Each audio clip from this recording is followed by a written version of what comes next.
Cenjene gledalke, spoštovani gledalci televizije AS, kljub že počitniškim mesecem, pa vendar tudi mi nadaljujemo z našo zgodbo v oddajah Župan za vas in tako gostimo danes v našem studiu gospoda Draga Vogrinčiča, župana občine Cankova. Lepo zdrav, Drago Vogrinčič. Dober dan vam in dober dan in spoštljiv pozdrav gledalkam in gledalcem televizije AS, Pomurkam in Pomurcem, posebej pa vsem občankam in občanom občine Cankova. Rekel sem, da so se začeli meseci počitnic, vendar to ni ravno tako zapisano in, kot radi rečemo, pribito v vaši občini, tudi v drugih občinah, ne projekti, ki so bili zastavljeni v začetku leta, ne nazadnje proračun je bil sprejet v vaši občini, tudi rebalans proračuna že vam nekako nalaga dolžnosti, da seveda s projekti, ki jih imate zastavljene v vaši občini, kar nekaj nadaljujete, med drugim imate seveda nadaljevanje turistično-vinske poti, ki ste jo zastavili, pa morda najprej nekaj rečeva o tem. Res je čas dopustil na tiste, ki smo nekako odgovorni in tudi dolžni izvajati vse projekte in tudi, bom povedal, služiti občankam in občanom, si tega žal ne moramo privoščiti. Občina Cankova je v konc februarja sprejela proračun za leto 2018 in prejšnji četrtek smo tudi, ker so se pač v teh pol letih dogajale normalno te zadeve v zvezi z realizacijo proračuna in tudi spremembe, ki so pač del življenja občine in strošenja javnih sredstev, potem uveljavljanje projektov, smo sprejeli tudi rebalans.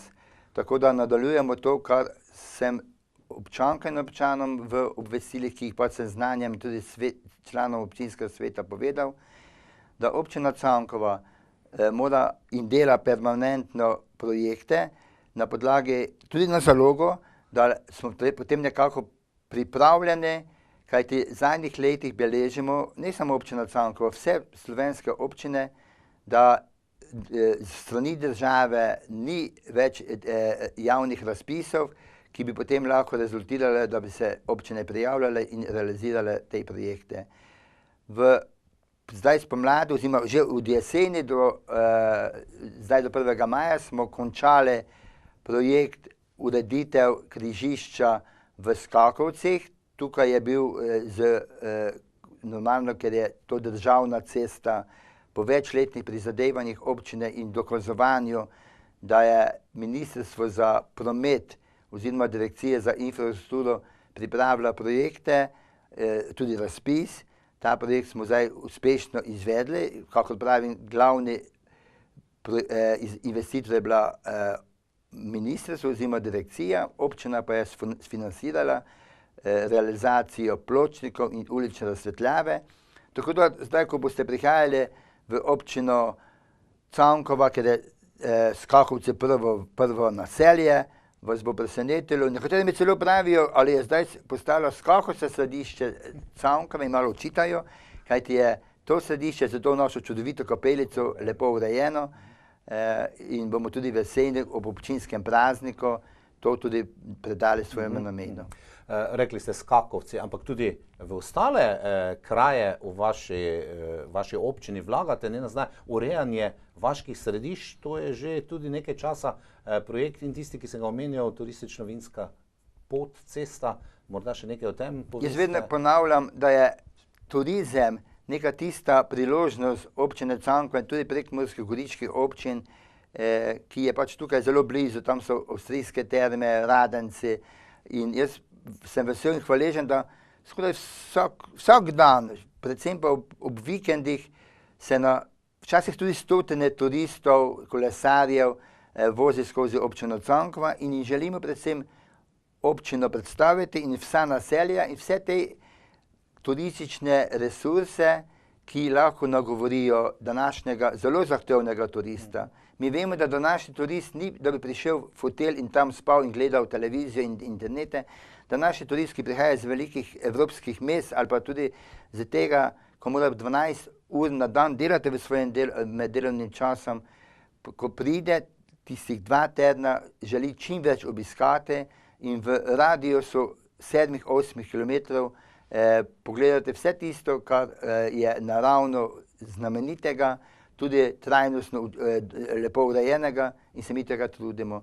Zato smo že lani v naselju Gerlinci, ki je pač najbolj vinska naselje v naši občini, ki raste tudi dobra žlahtna vinska kapljica, v povezavi z Avstrijce, kajte v bližnjem Klöhu je zelo znamenito območje pridelava traminca in tudi razvit turizem.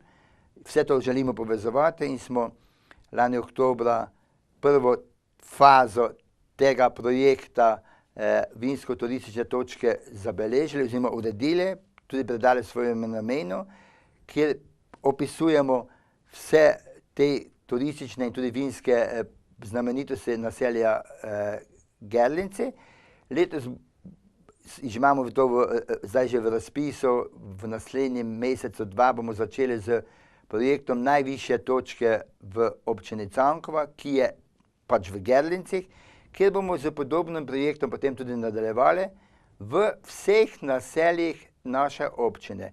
Tako da želimo, da zabeležimo v vsem naselju, prikažemo zgodovino, potem tudi turistične znamenitosti in tudi ponudbe naših turističnih kmetij in vsega tega, kar se lahko zahteven gost potem tudi privošči, kupi ali pa tudi ogleda in podoživi. Rečite mi, Drago Vogrinčič, kako je z projekti? Tečejo normalno? Ne nazadnje, zdaj malo stojimo napram državi, občine, na mesto nimamo še vlade, to brez vlade je zatišje, delajo se že razne koalicije, ne bova komentirala o tem, takšne in drugačne, ali kaj to vpliva na lokalno skupnost, na občino vašo, kar se tiče financiranja, ali pa je to nekako zagotovljeno? Mislim, da se bo se strinjali, da mene kot župana in tudi državljana vznemirja to sestavljanje vlade, čeprav se zdaj ne bom v nobenih strankah po politiki nekako izpostavil. Že zdaj sem prej omenil, da v zadnjih letih ni bilo razpisov in še kar je še bolj alarmantno. Občine delamo, občina Cankova in tudi, koliko vem, tudi druge občine, razpise oziroma projekte celo na zalogo. In zelo dobre projekte, kajti jaz kot odgovoren župan si ne morem privoščiti, da bi napravil neki projekt in ne bi potem ustrezal nekim razpisnim pogojem. In kaj se dogaja? Tukaj omenim vsebine projektov oziroma razpisov Lider Las in tudi Interreg. Ko je občina Cankova napravila 2-3 dobre projekte, ugotavljamo pa to, da na nivoju države oziroma Republike Slovenije se med 10 dobrimi projekti so uspešni 1 ali 2. To je res alarmantno. In kaj ugotavljamo namreč? Da država ne zagotovi dovolj sredstev, tako da so nekateri projekti, ki so imeli tudi 78 ali 79 točk, niso bili uspešni, v drugem kraju pa žal, ne bom govoril o lobijih, tudi to, da so potem tudi neke povezave, da so nekateri projekti potem imajo neko prednost, kar ni, bom povedal, pošteno in tudi ni korektno. Zavedam se pa to in se bojim, da bo tudi to iskanje vlade v teh nekaj mesecih, bojim se do jeseni, še zastalo. Ne vem, kdo bo odgovoren, če ne bo država Slovenija iz naslova Evropske unije počrpala vse, kar ji gre. Glejte, zdaj je že ta finančna perspektiva 2017-2021, smo že v polovico leta 2018 in če bi nekdo dal zdaj na mizo, kaj je država uspela počrpati, se bojim, da smo zopet tukaj v nekem zaostanku. Ali bo kdo odgovarjal, ne vem. Kar se pa tiče to koalicijo in kdaj bomo dobili vlado, pa zopet, halo, včeraj sem slišal, da bo je zdaj neki mandatar potencialne ponuja 3 nova ministra. Zakaj ponuja? Zato, da bo zadovoljil apetitom strank in nekih političnih veljakov tam v Ljubljani, da bo potem v Ljubljani povečal birokracijo in zaposlil svoje ljudi, se pa bojim, da bo učinkovitost še manjša. Kajte, zanimivo, v predvolilnih soočenjih, zelo malo sem tega gledal, ker se mi zdelo prepocejne, smo govorili o zmanjševanju birokracije, o urejanju nekih stvari bolj prezentno, da se bomo približali lokalnim skupnostim, ljudem, državljankam in državljanom.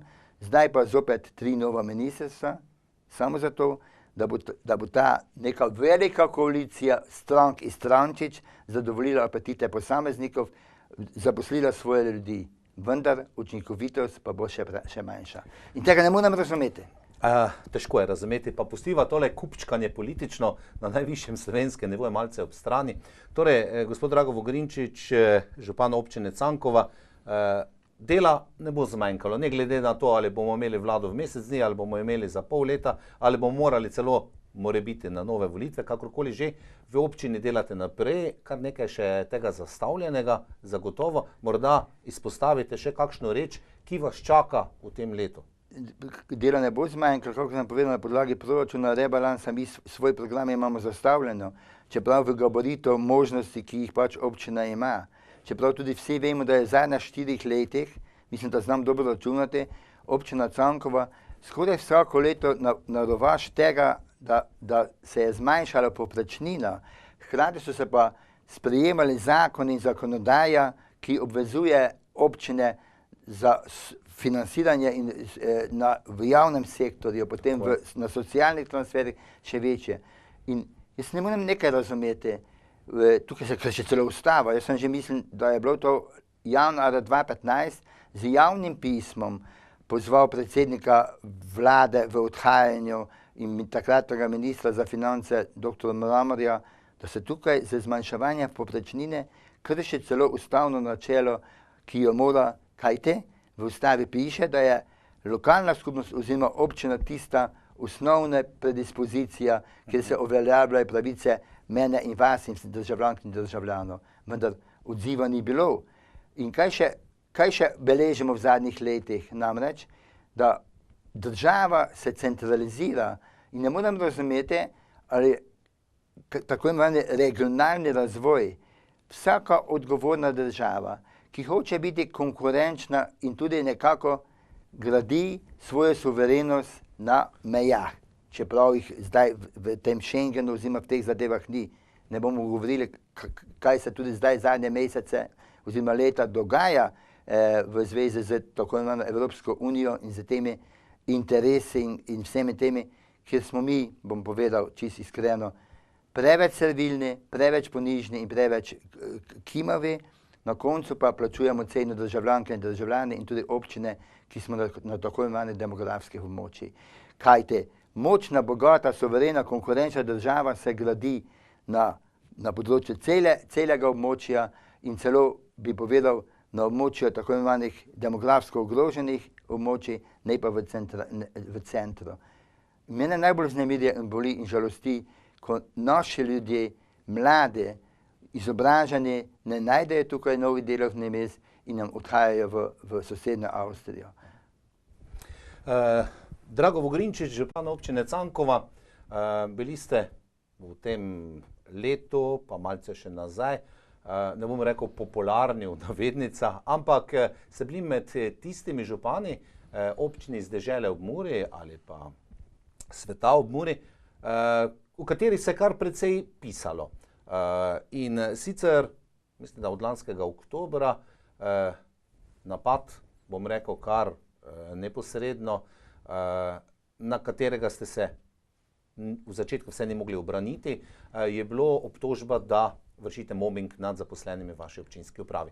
To je sedaj se pokazalo kot neresnično oziroma zgodba se je razpletla tako daleč, da ste celo, če je bila prijava poprej ali ne vem, da ste sami sebe prijavili v postopek in pojasnite našim gledalkam in gledalcem in občankam in občanom Cankove, katerim ste že veliko tega povedali, kaj je pravzaprav na stvari, kakšna je resnica. Hvala za to vprašanje, sem zelo hvaležen, ker ste tudi vi to spremljali in tudi cela pomurska javnost. Namreč tukaj sem doživel to, kar se nikoli nisem, to ni bil napad na mene kot na župana, to je bil napad na moje človeško dostojanstvo, na moja čast in na moje ime. Kajti jaz sem bil s strani nekih medijev z citiranimi izjavami obtožen besed, ki jih nikoli v življenju nisem izgovoril. To je par excellence, kar sem je doživel. In še nekaj, kar se je nekdo dovolil. Mene je neki medij si dovolil v začetku novembra imenovati, da naj sem nekaki izbranec za nekega osebnost leta, kar sem z zelo velikim zadržkom nekako tudi potrdil. Istočasno pa si je isti medij dovolil teptati osnovne postulate zakona o medijih, osnovne postulate pravice do popravka. In vam povem, jaz sem vedno hodil v življenju, razmišljal svojo glavo in v življenju hodil nekako po robu. Kajti tudi kot župan se zavedam in povem, to sem tudi napisal, vendar so mi zalepili usta, da jaz sem tudi 24 ur župan, 24 ur državljan in 24 ur človek za svojo vestjo in za svojim dostojanstvom. In leta 1977, ko sem bil star 21 let, ko sem prišel iz Jugoslovanske ljudske armade, ko sem tam tudi nekaj stvari doživel, sem javno svobodno mislil. Takrat sem, naprimer, pisal zelo kritične članke v študentsko tribuno, se spomnim potem v Mladino, priznam, da mi niso vse objavili. Priznam, da sem včasih tudi pisal v uredniku in sem nekaj skrajševal. Priznam, da sem takrat tudi javno povedal enkrat in bil zasliševan strani miličnika, ker sem poslušal Radio Deutsche Welle in Glas Amerike v slovenščini. In sem celo mislil, zdaj bom pa prišel ne vem, na neka kazen ali neka sodnik za prekrške. In nisem bil obtožen. Konec leta 2017 sem pa bil obtožen v medijih in tudi na spletu brutalno o mobingu, ki ga nisem nikoli napravil. Takrat tudi, ko je nekdo se zaletel in ko je nekdo zlorabil in zahteval, da se tega ne objavi, je normalno bilo objavljeno. In povem vam, vsaka stvar ima tudi dva konca. Tudi iz Nemčije in iz Kanade so me klicali dva rojaka, ena je Skrač, ena je Zgrnec in so povedali, mi smo to čitali, tega ne verjamemo. Sem jim vse razložil. Žalostno je pa to in se sprašujem, kje mi živimo.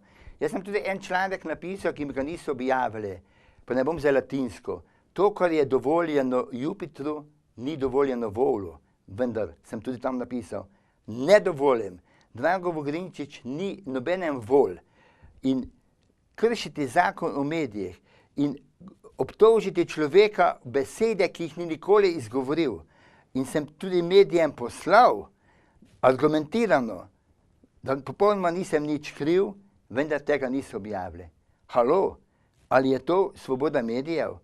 In jaz sem, priznam, že leta kot državljan, in to pravico si jemljem, član civilne iniciative za pluralne medije.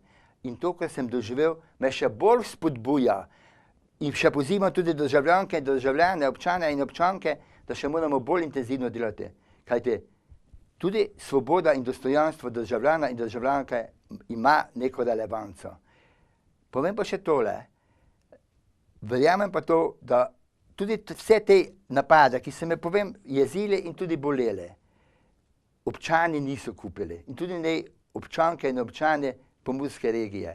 Presenečen sem, koliko klicev in koliko pozivov in podpore sem dobil s strani občank in občanov in tudi s strani občank in občanov oziroma Prekmurcev in Prekmurjev. Sploh si nisem mislil, da kako ljudje itak nekako v moji malenkosti vidijo, da sem načelen človek, da sem socialno zelo čuteči človek, da zelo rad pomagam vsakemu občanu in pomagam tudi nekako se tudi povezujem z ljudmi in da želim, da čim več se pozitivnega, lepega zgodi v občini Cankova in tudi v naši krajini. Kaj ti vedno pravim, samo tisti človek, ki zna graditi in sodelovati z sosedi, z ljudmi, pomagati, je lahko tudi uspešen in to ljudje tudi prepoznajo. Zato si dovolim povedati to.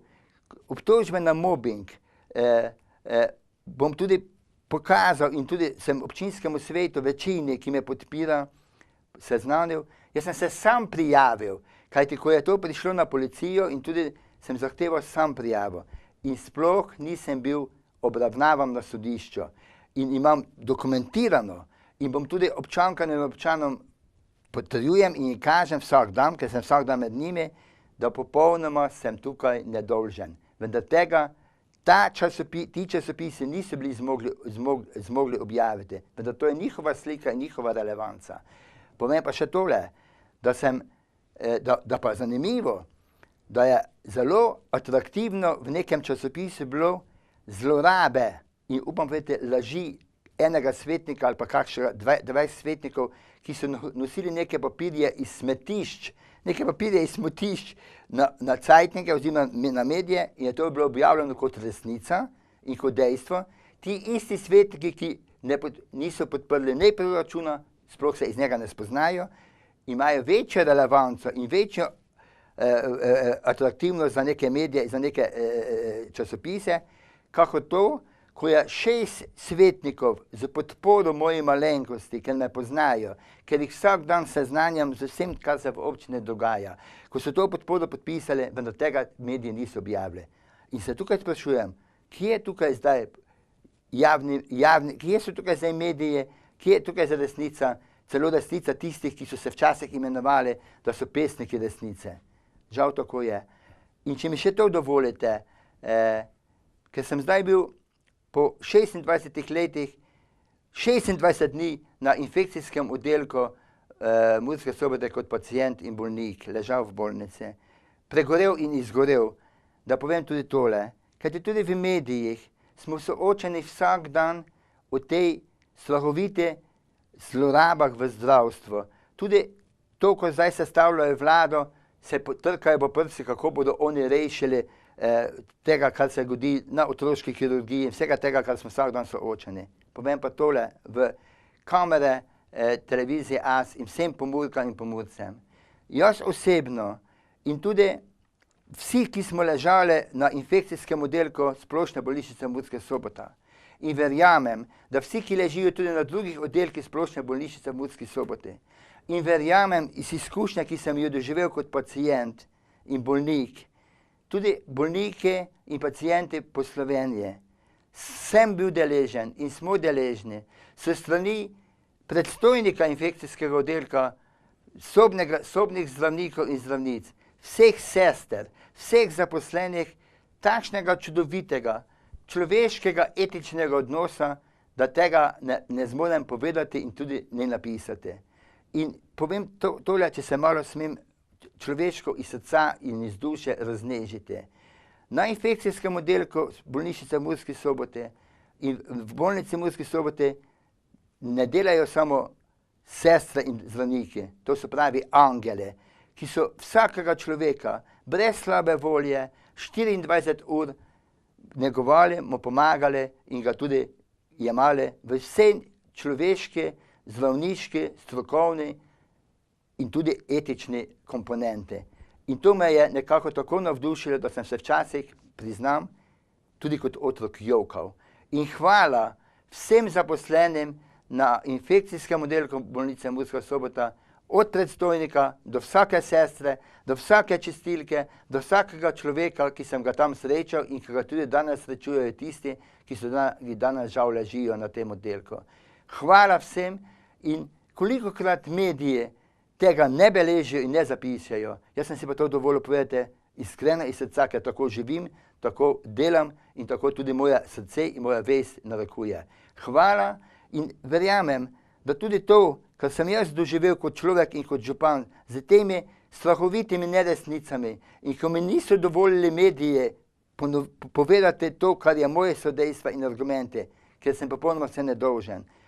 Občani občine Cankova so vsem seznanjeni in jaz tudi vsakodnevno seznanjam. In moja vest, moje poštenje, poleg vseh človeških slabosti, ki jih imamo, nikoli ni na voljo nikomor. Kajti tudi župani imamo svoje dostojanstvo, vendar to, kar je pozitivno, kar je dobrega, nekateri ne želijo pisati, kot da se to slabe ali pa tudi zlorabljene stvari ali pa lažne boljše prodajajo. Drago Vogrinčič, hvala za vaš obisk v studiu. Ne nazadnje, to, ko ste se odločili pohvaliti našo splošno bolnišnico v Rakičanu, tudi kaj drugega, če bi pohvalili, je vendarle znak, da znamo najti v naši družbi, v svetu, ki navadno mediji obravnavajo samo negativne črne stvari, vendarle tudi kakšno stvar lepo. Jaz verjamem, če bi časopisi, če bi televizije več tovrstnih pozitivnih reči poročale, pisale, da bi verjetno tudi ljudje bili drugače razpoloženi, bolj optimistični in kakorkoli bolj sončni, bova rekla, v navednicah. Hvala za vaš obisk in na snidenje kdaj prihodnjič, ne nazadnje, čaka vas sedaj nekaj mesečna popotnica, morda celo boste kandidirali na lokalnih volitvah, kdo ve, popotnica takšna ali drugačna. Hvala za obisk, vam cenjene gledalke in gledalci, pa seveda spremljate še naprej program TV As in tudi oddajo Župan za vas. Hvala, da sem to smel povedati iz srca in iskreno in verjamem, kar ste povedali, spoštovani gospod voditelj, da je v občini Cankovo, v Pomurski krajini, v Sloveniji večina nas poštenih, častnih, odgovornih ljudi vesti, ki moramo in želimo sodelovati in verjamem, da bo na koncu zmagala resnica, dobro in vsega tega, kar si vsi ljudje gojimo v svojih dušah in srcih. In da ne bodo tisti posamezniki z nekimi anonimkami, z nekimi lažmi, z nekimi insinuacijami krojili našo usodo in prihodnost naših otrok in naših zanamcev. Hvala lepa in vse dobro. Lep pozdrav občanke in občana občine Cankova in vsem gledalkam in gledalcem televizije As. Srečno in nasvidenje.